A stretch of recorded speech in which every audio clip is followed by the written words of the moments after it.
आप सबको पता है कि ये तहज्जुद के सितारे क्या होते हैं? कभी सोचा है ये सितारे कौन से होते हैं? चले जानते हैं। जिन घरों में नमाज तहज्जुद पढ़ी जाती है वहाँ क्या होता है। आपको मालूम है कि फरिश्तों को भी ज़मीन पर चमकते हुए सितारे नज़र आते हैं।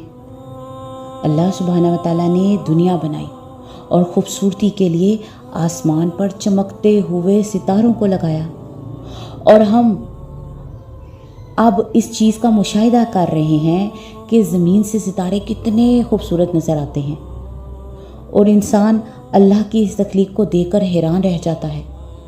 बिल्कुल इसी तरह जो आसमान के फरिश्ते होते हैं ना, जो अल्लाह पाक के मुकर्रब मलाइका हैं, वो भी इस ज़मीन पर कुछ सितारे देखते हैं। और आपको मालूम है कि वो सितारे कौन से हैं?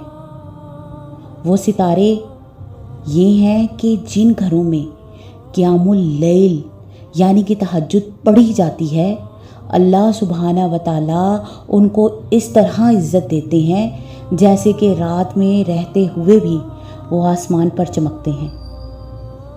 मोमिन नमाज तो ज़मीन पर पढ़ता है, लेकिन उसकी रोशनी आसमान तक देखी जाती है। सुभान अल्लाह। क्या आप सब चाहते हैं कि आपके भी घर ऐसे ही सितारों के मानिंद आसमान से नज़र आए उन मलाइका को? तो फिर हम आज से ही कोशिश करेंगे इंशाअल्लाह कि हम अल्लाह ताला के उन मुकर्रब बंदों में हो जाएं जो तहज्जुद का एहतमाम करते हैं। अपने रब को दोस्त बना कर तो देखें, तहज्जुद का एहतमाम करें, अपने रब से बातें करें, उसको अपने सारे दिल के हालात सुनाएं।